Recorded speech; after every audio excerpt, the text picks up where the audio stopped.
Hey, I'm just a potato with a keyboard, a controller, and way too many opinions.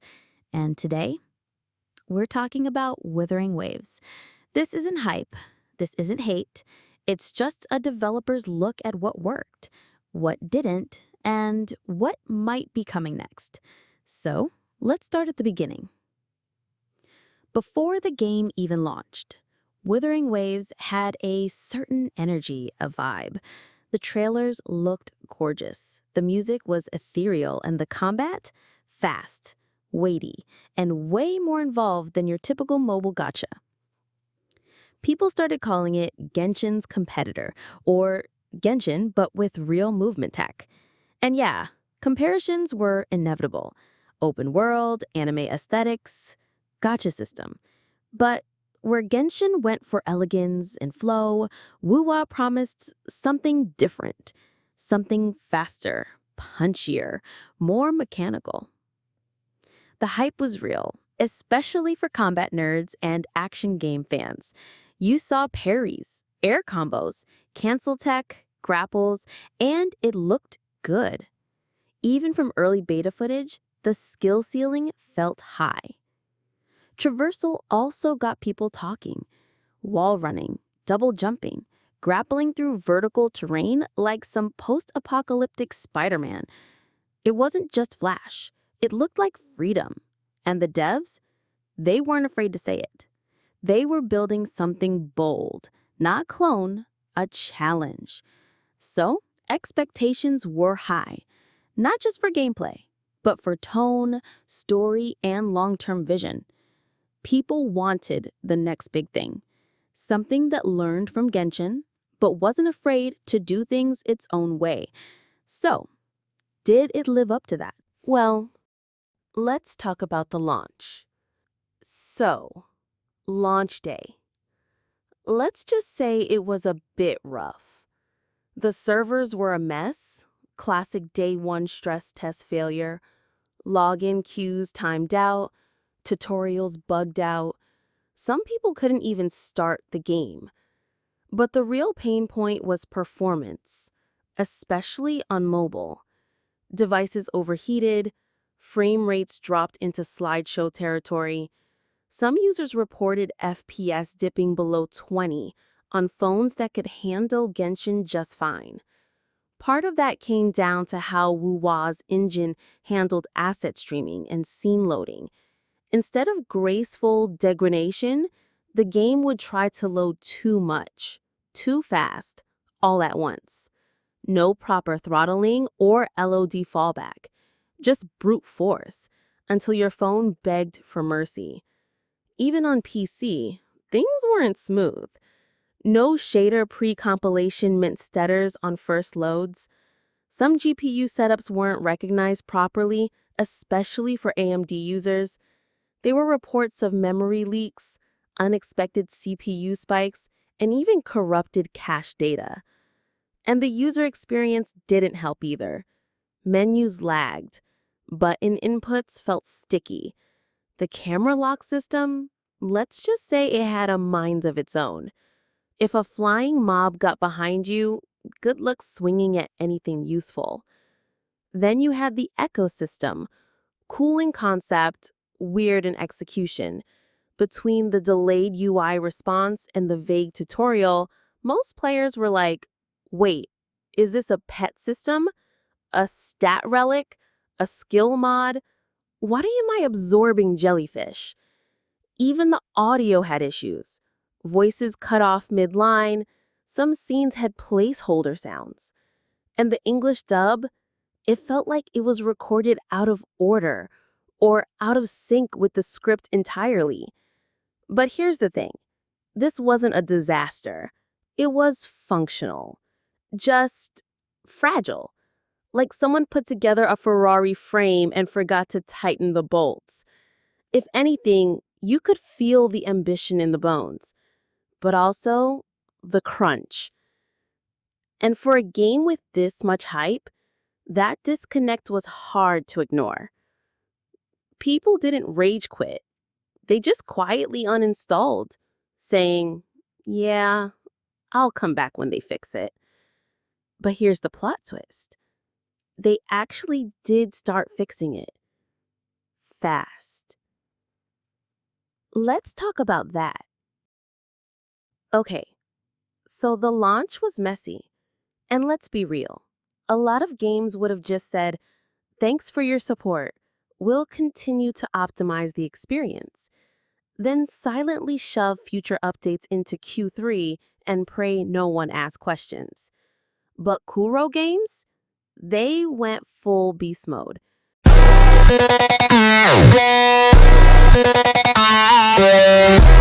Within a week of launch, they dropped multiple patches. Not just band-aid hotfixes, but actual engine-side adjustments. Stability, UI responsiveness, even targeting logic. Boom, tweaked.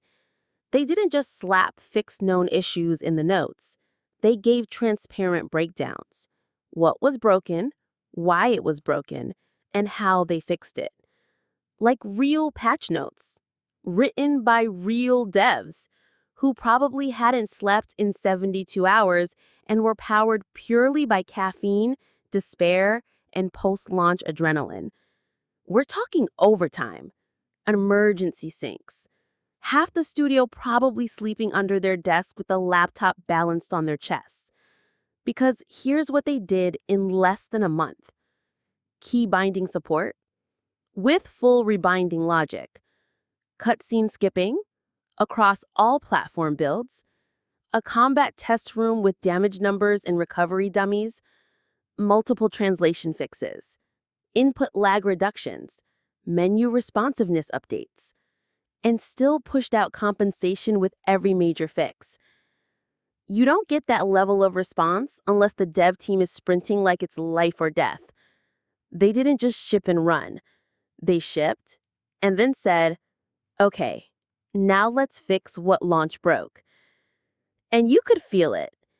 You'd log in after a patch, and the game actually ran smoother. Menus felt tighter, camera drift was toned down, even the dumbest bug reports, like, "My jellyfish echo won't stop screaming," got acknowledged. That's not just commitment. That's devs going all in. Not because they were told to, but because they wanted the game to succeed. And unlike a certain other company with monthly dev letters that say nothing, Kuro gave us real content. They engaged on every region's channel. KR, EN, JP, SEA, you name it. Honestly, it felt like they were listening to everyone, not just the loudest or the closest. So yeah, launch may have stumbled, but the recovery, that was speedrun level. That's what I'm talking about! That's why he's the MVP! That's why he's the GOAT! The GOAT! But here's what made it all the more insane. They weren't just guessing. They weren't scrambling. They knew their engine, like really deeply, structurally. They were tweaking low-level logic like they wrote the compiler themselves. No fluff, just devs. Rewriting core systems while patching live service code on 3 platforms under fire and still delivering. And then the news hit. Tencent offered to help. Infrastructure, resources, back-end support. And sure, that's a big name. But Kuro? They didn't roll over. They didn't hand off their game. They accepted help, but they stayed in control. They didn't just survive the chaos. They owned it. Every fix, every patch, every note came from a team that refused to fold. And you can feel it every time the game runs smoother, every time the UI actually responds, every time your character doesn't lock onto a squirrel 10 meters away. That's not luck. That's blood, sweat, and coffee. It's rare. It's personal. And it's what separates devs who ship games from devs who believe in what they're building. So yeah, WuWa's launch stumbled, but the dev team, they sprinted through the fire. And what they pulled off, that wasn't just beast mode. That was legend status. That's what I'm talking about. That's why he's the MVP. That's why he's the GOAT. The GOAT. Let's talk about something underrated, but super real. Global focus. Or, in simpler words, do the devs even remember there's a world outside of China? Let's start with Hoyoverse. Look, they've built an empire. But somewhere along the way, their vibe went from, we love all our players, to, you may be global, but we are local. Chinese players, better events, better rewards, more announcements. They get concerts, collabs, food tie-ins. Meanwhile, global players are out here celebrating anniversaries with the low-resolution wallpaper and a fragile hope for primal gems. And when we ask for communication, we get dev letters so vague they sound like they were written by a fortune cookie. Optimization in progress. We're listening to feedback. Please look forward to it. Yeah, sure. I'll look forward to patching my own expectations. Now, let's look at Kuro Games. The second WuWa launched, they made it clear we're not just making a game for one region. We're building something global. Patch notes posted in English, Korean, Japanese, and Chinese at the same time. And not just fix the thing, they told us what broke, why it broke, and how they fixed it. That's not translation. That's transparency.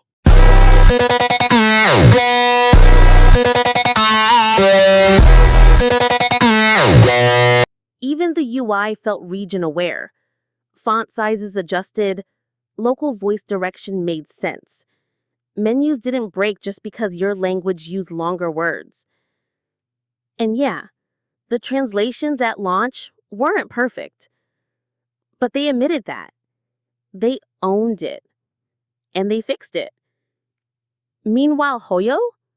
Their English voice lines sound like they were recorded in another dimension. If you find a typo in Genshin, congrats. It might become official lore. And then there's the human side. Kuro actually has real regional community managers. Not bots, not thank you for your inquiry. Actual people on Discord, responding, saying things like, yeah, we saw your bug.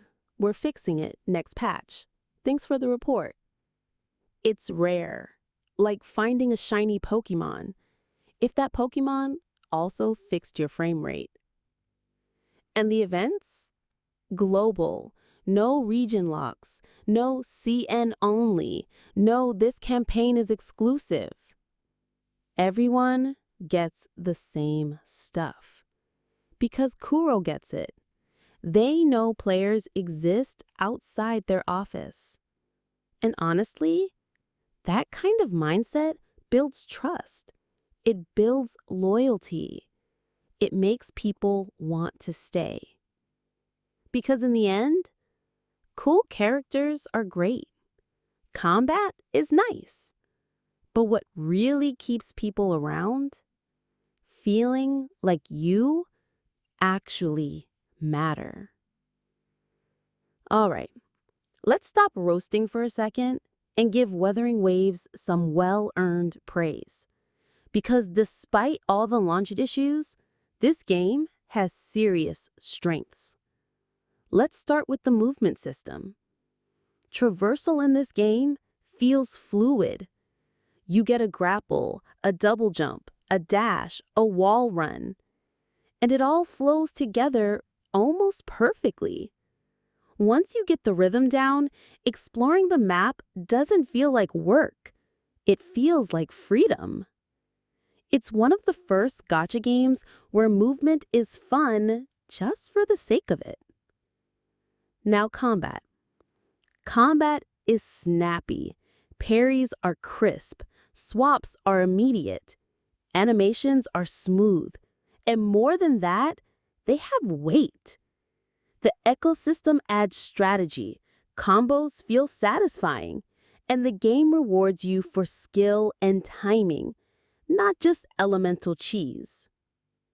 And then, immersion.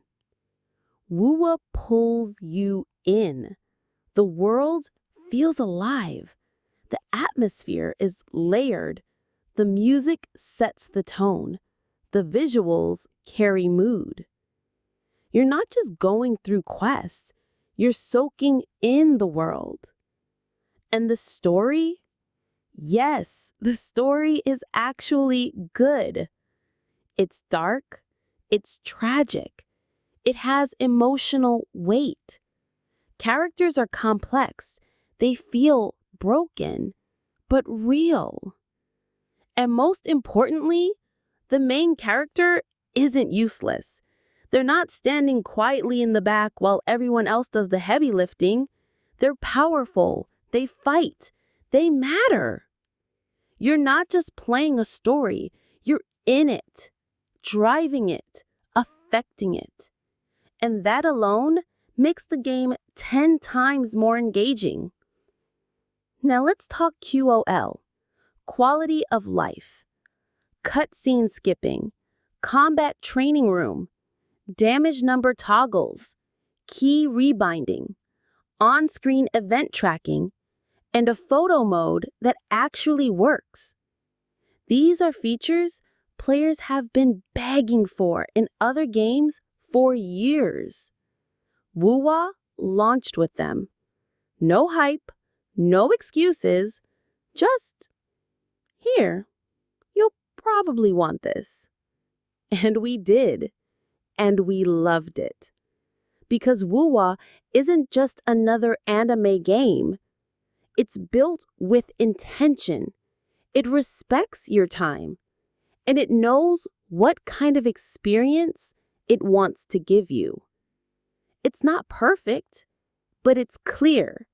And that clarity goes a long way.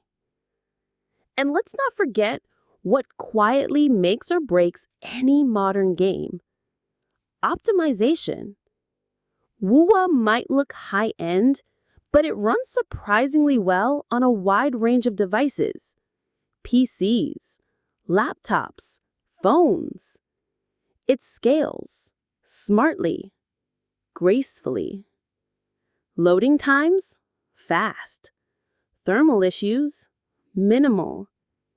Even on phones that usually heat up faster than ramen in a microwave, WuWa stays cool. Literally. And the controller support? Not half-baked. It just works. Out of the box. Rebindable inputs. Responsive menus. Smooth transitions. You can go from touch to controller without the game freaking out. Frame pacing? Clean. The UI? Responsive. Menus open fast. Camera behaves. Buttons do what they're told. Even in the middle of combat, there's no weird input delay. No janky animations. No please wait while we catch up moments. And look, this might all sound like small stuff, but it adds up. Fast. It makes WuWa feel like it was built by a team that actually cares. And also, not only do the devs listen to feedback, they're also very, very generous too. There were problems with the presentation of the first-year anniversary gifts, but hey, it's still better than Genshin's first-year rewards. A team that tested things, polished things, finished things. And that's rare. Unicorn rare. Because in most games, this is the stuff that gets ignored. But here, it just works. Okay, So we've given the devs their flowers. Now it's time to talk about the thorns. Because yes, Wuthering Waves is impressive, but no, it's not flawless. Not yet. Let's start with the obvious. Launch jank is still lingering. Some quests still bug out, enemy AI takes 5 business days to react, and yes, random crashes still happen, especially on older Android phones that haven't seen sunlight since 2020. Now progression. It starts strong, then the EXP wall hits. SOL3 crops get capped, materials dry up. Suddenly, you're tracking respawn timers more than actually playing the game.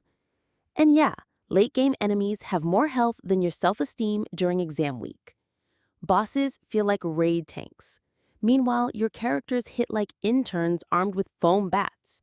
And sometimes you got one shot by the boss. Don't get me wrong, I am a hardcore Souls fan. And I love hard games. But some of the bosses really do slap your team like a fly. Also, it's not just difficulty. It's an attention span test. And the jump of difficulty on newly upgraded world level? Ridiculous until you arrive to the endgame where the player hit hard too. So for those who are struggling, make sure you lower the world level. Let's be honest, the endgame, it is getting there. There can be more content.